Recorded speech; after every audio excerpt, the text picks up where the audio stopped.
He actually said to me, Kathy, I am so frustrated with my lawyers. I don't even know what they do all day. They're blocking my launches. I send something through to them and it's like a black box. And like, do they even work?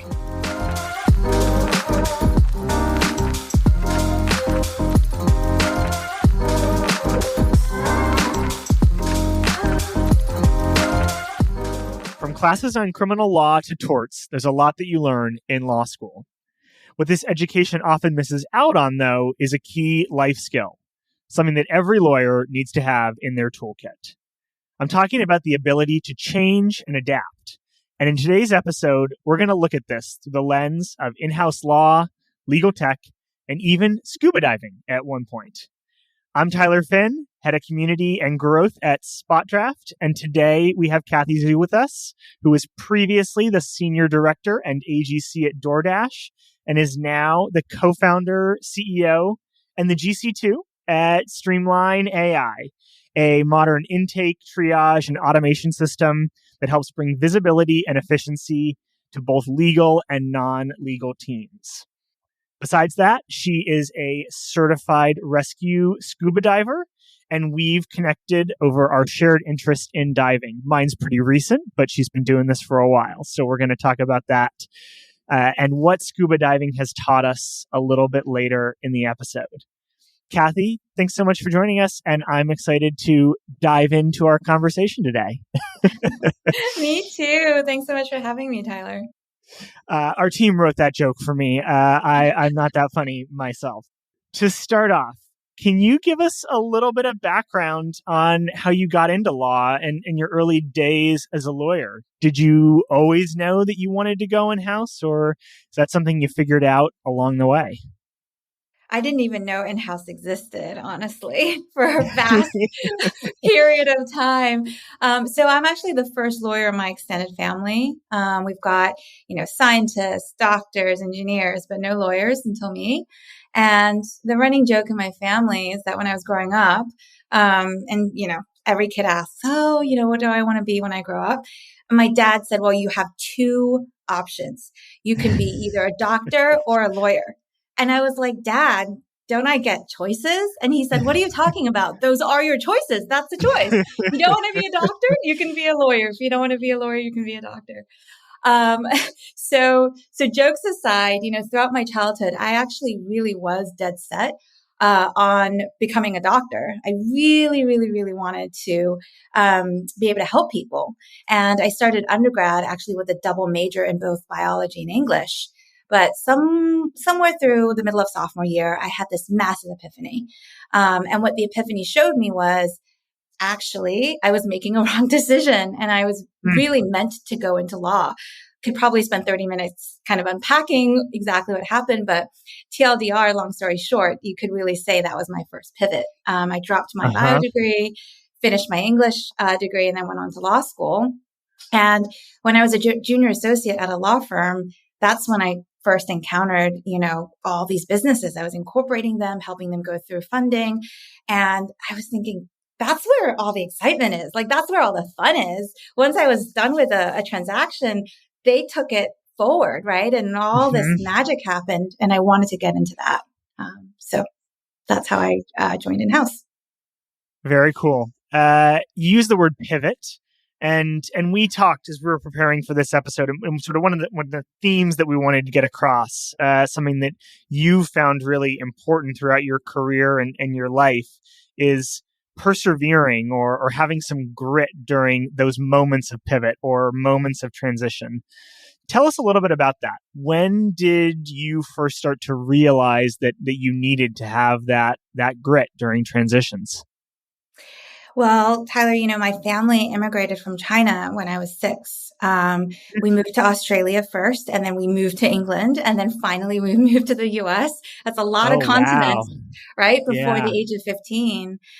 And I learned very quickly that you need a lot of grit, a lot of adaptability. If you were moving like me from a 200-person all-girls grammar school in England to a 4,000-person public school in Chicago, it's a massive, massive change.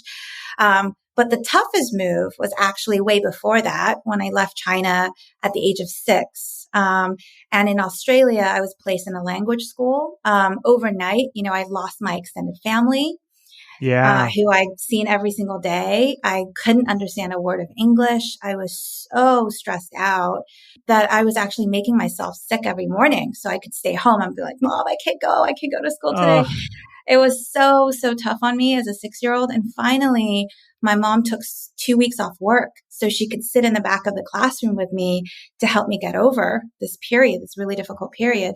But then, what happened after that was every move we did became a little bit easier. And hmm it's really taught me how to navigate new environments, new cultures. And in retrospect, I am just so incredibly grateful for that initial, very, very difficult experience because it's never been as scary since then to, yeah. take on a new job, right? Or to move to a new company.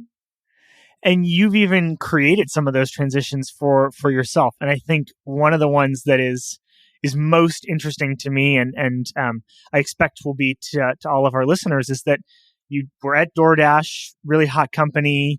You sort of climbed through the ranks there after working at a firm to lead the commercial legal team. You were having a lot of success in a very successful business, and you decided that your calling was to jump and be a co-founder of Streamline. Tell us about that transition. Was it as scary as moving schools, or had you steeled yourself over the course of the career to be able Right. to make that leap? Totally. So, what happened around then was I really identified a problem, right? That I experienced at every single company I worked at as in-house counsel. hmm One was just the chaos of managing everything pouring in from all sides. Um, from Slack, from email, and not having a centralized place to stay on top of it. And then 2 was just this tremendous lack of visibility. How much work was I completing every quarter? What was happening? Which business teams were sending me the most work? And obviously that visibility problem got much worse when I started to manage a team. Uh-huh. And right. And so I jerry rigged my own system first using just Hmm. generic free tools. And that's when I had my aha moment and eventually led to, Streamline. But the aha moment is that, hey, the solution could really only exist if an in-house lawyer designed the system, because legal is so particular in how we work that unless you walk the many, many miles in our shoes, there are just nuances you don't understand, right? So I taught myself how to use Figma, which is a design tool. Cool. That was really fun. And then together with, some of my design friends and who specialize in UX, I came up hmm with the initial blueprint. I teamed up with my incredible co-founder. So he was really the other missing piece. Once I found this expert who was a product lead, engineering, expert, and also had this deep background in AI, that's when I realized, oh, yes, we have something here we can embark Yeah. on together. And Julian actually left his job first to, go full time to build the product. I'd be curious to hear about how you found a co-founder, just for a second. If we divert a little bit away from like a legal conversation, because I think that's something that so many startup founders have trouble with, is they've got a great idea, they may even have a little bit down on paper, but finding other people to join them in that journey can be tough. So yeah, how did you find Julian, and did that make it a little less scary to leave the day-to-day practice of law and join what is still an early stage company or was an early stage company as the CEO? Yeah. Oh my gosh. I don't think I could have done it, if I hadn't found my technical co-founder. Right. Yeah. Uh, so this is the funny part of the Streamline journey. Funny in that it really, really was so incredibly synchronistic. I knew Julian at this time. We were friends. And I, over these long dinner conversations, would obviously just be griping about all of the challenges that I was dealing with at work and saying that I had Yeah. this mountain of work that was growing and all of this pain. And, he actually said to me, Kathy, I am so frustrated with my lawyers. I don't even know what they do all day. They're blocking my launches. I send something through to them and it's like a black box. And like, do they even work? And I got so mad at him. I was like, don't even get me started. Do you have any idea how much work we're doing? Like, we're drowning. So that's really when we realized, oh, there's a massive visibility problem. I don't think I could ever have sold him into this, right? Because starting a company is this Yeah. massive undertaking. It's a pain that he already experienced, personally identified with, and really, really wanted to solve for his counterparts out there. So that's why there's just this really amazing, meeting of the minds. When someone writes the book on Streamline someday, that is a pretty incredible origin story. Tell us about like the very early days. You had a product and we're starting to launch it. How exciting was that to get going? Oh, it was incredible. I just really couldn't wait to get started because when I came on board, we already had five paying customers, and they were pretty much all saying the same thing, which is, hey, Streamline is solving this problem that we've all been dealing with chaos and this lack of visibility and not being on the same page with our business teams. And that was a huge validation that, yes, you're making the right decision, Kathy. And, Tyler, I also knew at the same time, there's just so much more I had to learn to be a successful CEO. But the fortunate thing is that working all these years as an in-house lawyer gave me great preparation for it. As many of our listeners will know and identify with, we've done work, right, as in-house counsel with sales, customer success, finance, marketing, basically all of the business teams. And that preparation gives you so much of a head start, an advantage, because as CEO of an early stage company, you wear all of those hats. But luckily, you've already walked, a little bit of the distance, right, doing the work. So that's why I'm a really firm believer that business-minded lawyers can actually make fantastic entrepreneurs. That's really interesting. I never quite thought about. And I mean, you see it in GCs being prepared for and rising up into COO roles these days, into CEO roles within the companies that they might already be in or getting hired to do that. That cross-functional preparation actually makes a lot of sense as a sort of journey towards being a founder as well. Plus, you have probably good contacts and outside counsel for the incorporation. Or maybe I did it myself. Yes, exactly. One last question for you on the decision making process to go all in on Streamline. Was there an inflection point where you decided to commit? Did you consult a lot of people? What did that process of deciding to do it? What did that look like? Yeah, so I actually have not told this story publicly many times, so you have the exclusive here. But it's a little bit of a sad part in the story where I actually experienced this really huge personal tragedy. So I lost a family member during this time, and someone who was really, really close to me to a terminal illness. And I was actually on leave to care for her before she passed away. And that's what gave me a break, from work. Sometimes when you're just logging into work day in and day out, it's kind of hard to step back and just see the bigger picture. And that's what I got, the perspective, the bigger picture on life.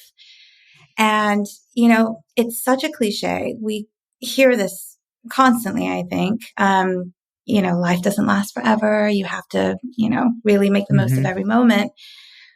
But we don't really pay attention to that, right? It's a very, very different reality when you literally see it happening before your eyes. So I actually didn't even consult anyone about this massive decision. I just knew after I got this perspective, this break, that this is what I was meant to do.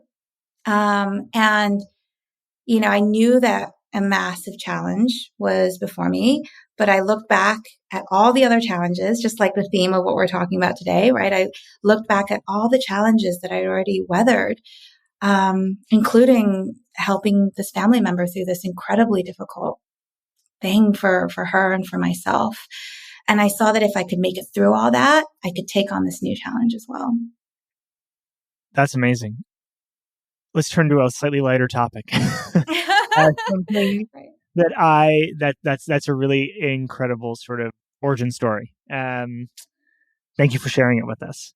As we were preparing for the episode, one of the things that we bonded a little bit over, and that I think informs your mindset, the mindset that you bring to work every day, is your love of scuba diving. Let's leave the law for a minute. Tell us about how you found Scuba.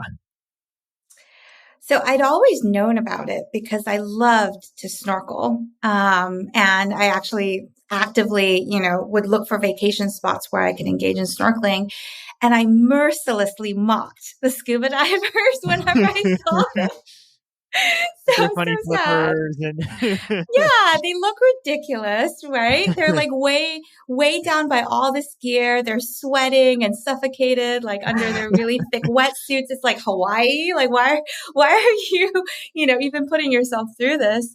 But I have since learned not to laugh at something that I don't know anything about because it totally came back. um, so when friends of mine who are very, very experienced divers are actually master divers, they finally convinced me just to give it a shot.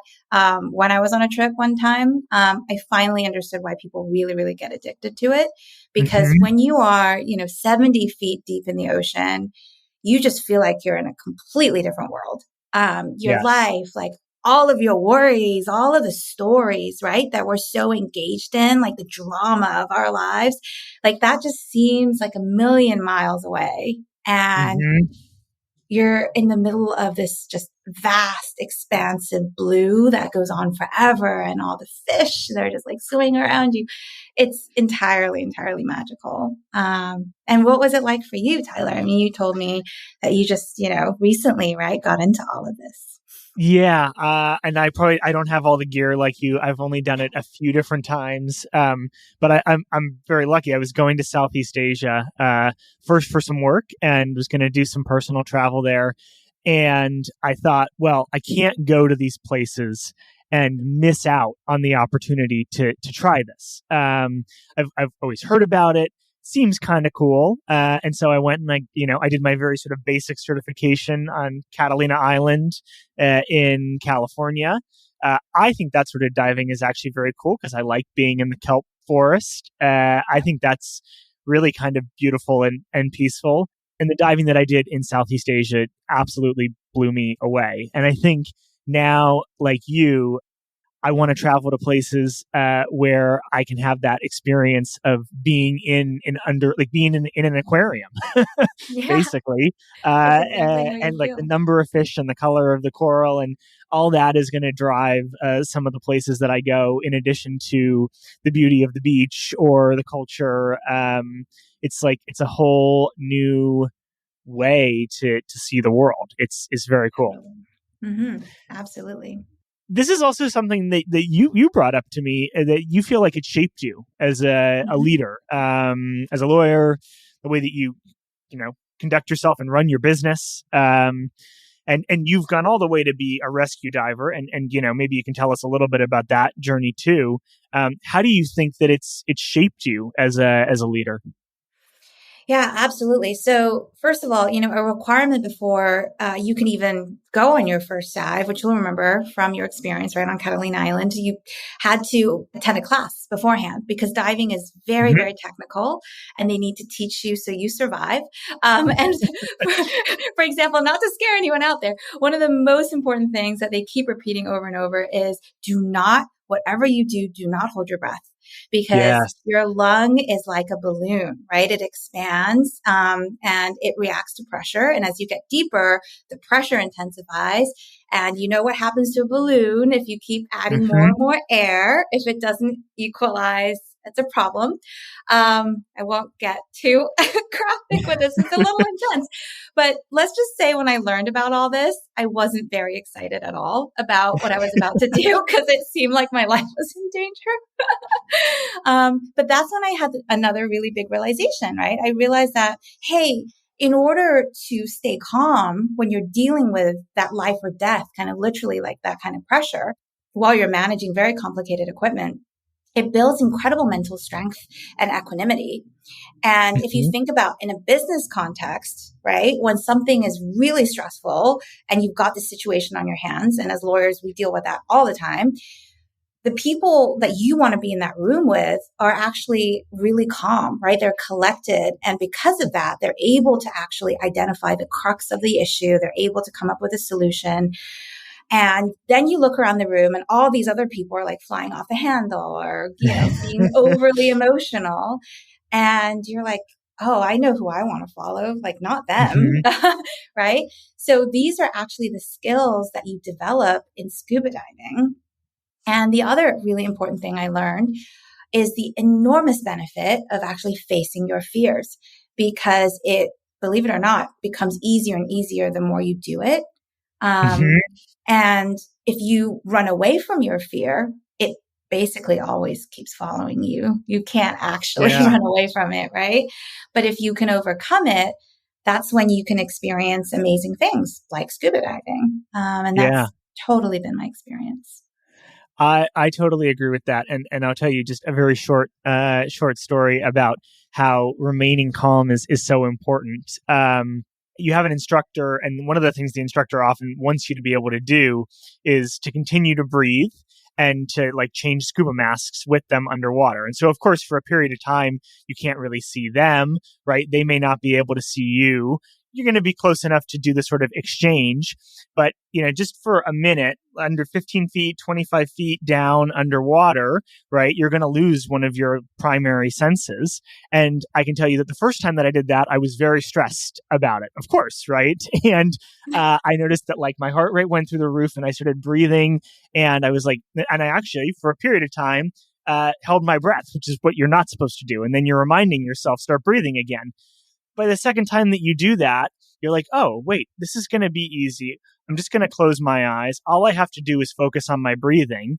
And the whole sort of exchange the second time around went much more smoothly. So I'm right there with you in, one of the lessons being, under pressure or sort of in a stressful situation. I think it teaches you a new way to focus on the essentials and kind of block out other distractions and bring yourself down and remain calm.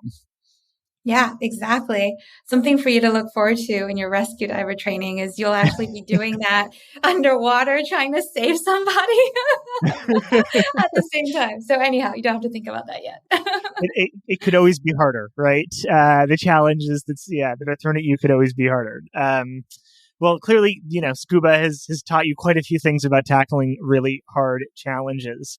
We both work for companies that I think are tasked with tackling really complex, implementation-heavy challenges. And, this is complicated stuff. Talk for us for a minute about, how your background as a lawyer informs the product development process at Streamline. How you think about things like user centricity as you iterate on the solutions that Streamline offers. Yeah, absolutely. So, I think when it comes to enterprise tooling, a really challenging thing for product designers is to be able to see the world through the user's eyes, right? If they've actually never done work in the user's role before. So what they need to do is to conduct a lot of user interviews and try to incorporate the feedback. But there's always an element of it that's secondhand. I think for a lot of us who've used, legacy clunky software, not designed by lawyers, we know how that feels, right? So the neat thing that we've really been able to do at Streamline is to leverage my experience from both doing work on the front lines as well as leading a team and really baking that perspective into the functionality. And, you can't always conduct a fully fledged user interview every time you build a new feature. But my CTO can come over to me and be like, hey, Kathy, what do you think about this new thing we're about to build? So it makes things a lot easier. Yeah. I think a big part of being CEO of a company like this is helping set product direction. And you have the benefit of bringing, your own experience to bear. But have there been things that you've had to learn about the product development process now that ultimately you're really responsible for the output and for making sure that it's headed in the right direction? Yeah, absolutely. I'm just so incredibly lucky, honestly, to have in my co-founder someone who's had 15 years of experience in both product and engineering. And now also learning everything I've learned and talking to all these other founders, I understand it's very rare for both of those things to live inside the same body. I never knew that Mm-hmm. before. They're usually two separate people who actually have some conflict. Let's just put it that way. They don't always see eye to eye.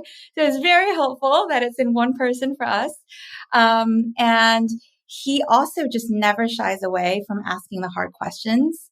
I Mm-hmm. think it is very, very helpful because he has no qualms about challenging me on something and really probing, hey, Kathy, is that actually, something that applies across the board to all of our customers? Or did you come up with that perspective based on the very kind of unique and particular ways that your team was set up, right? Or that you Mm-hmm. interacted with your business teams? And those have been eye-opening experiences, really aha moments for me. And also, quite frankly, our customers have done a tremendous amount in helping us shape our product. That's one of the huge advantages to working with an early stage company as a customer is we don't know everything, right? So we need to Yeah. rely on our customers. I'm sure you've experienced this at SpotDraft as well, to tell you, this is actually how I prefer to use it. You're missing this. I'd love it if you could build that. And the first, at 5 to 10 customers really, really helped us to shape Streamline. I'm also curious about the sales side of this as well. Um, you know, you're thinking about product development. You're wearing you're bringing to bear sort of all the experiences that you've had.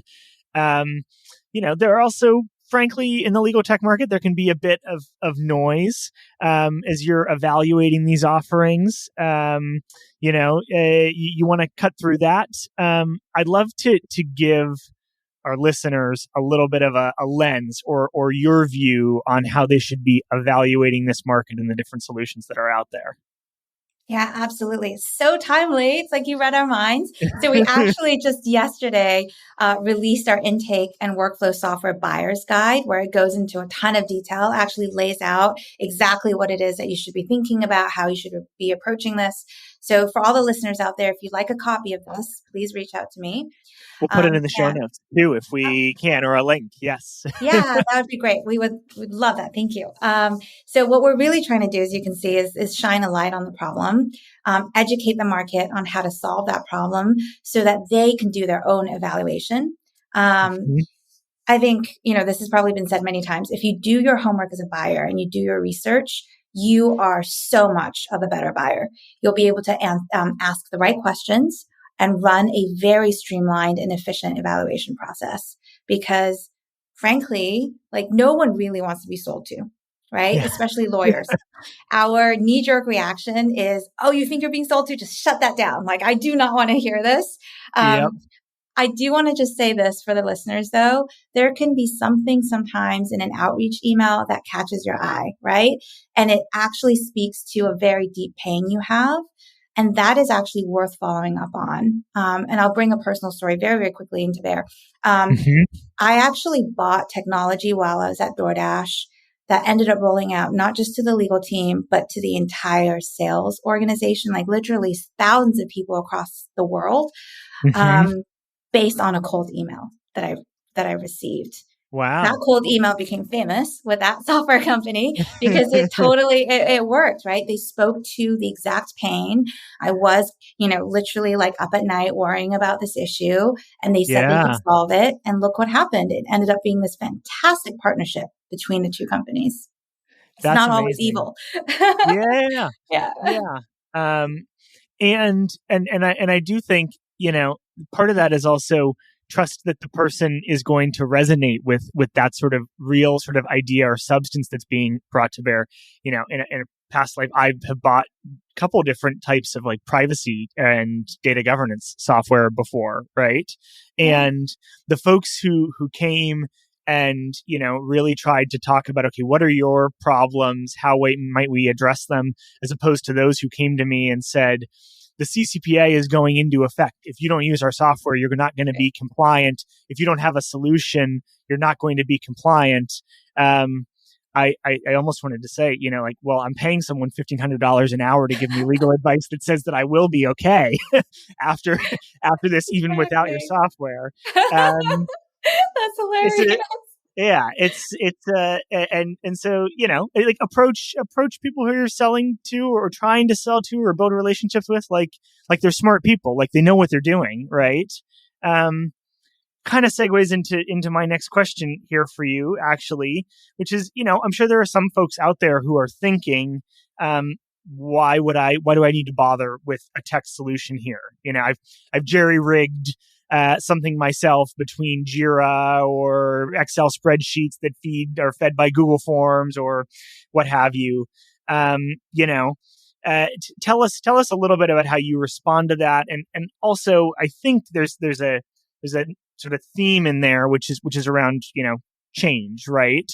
And if you're in a business and maybe you haven't procured a tech solution before, how do you maybe change your mindset a little bit to think about what else could be possible, what else might be out there? Yeah, absolutely. So this might be a bit involved, so just bear with me.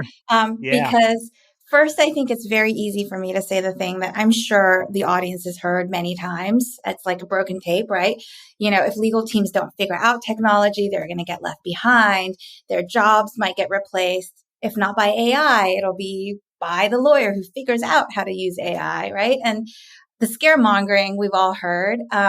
I think that what I would like to do, is offer a slightly different perspective. So there's a very, very often quoted book about building tech companies called Crossing the Chasm. And it's written by Jeffrey Moore. And in that book, he discusses the tech adoption lifecycle, which is just as applicable to legal tech as it is to general software. So in that life cycle, you've got the innovators and early adopters, right? Those are the people who will jump on the SpotDrafts and the Streamlines very early. They get great benefits as a result. They get white glove service. They get great prices. They get their suggestions actually incorporated into the product, right? Then you've got the pragmatists. Those are the people who are going to watch and wait until the majority of the industry comes on board, right? It's vetted, de-risked. And then finally, you've got the laggards who will resist for as long as possible, finally come kicking and screaming, and most of the market's probably moved on by then.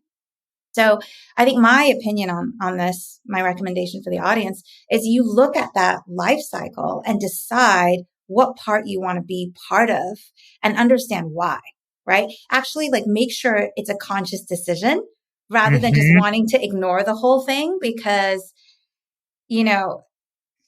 it's happening regardless, right? All of this change, and you at least, at the very least, should be making a conscious decision, even if it is adopting it later and understanding why. Maybe it's your industry. Maybe it's actually, your business teams. And I do, on that note, want to also point out that sometimes this resistance to change isn't just because it's legal, and the legal mindset, right?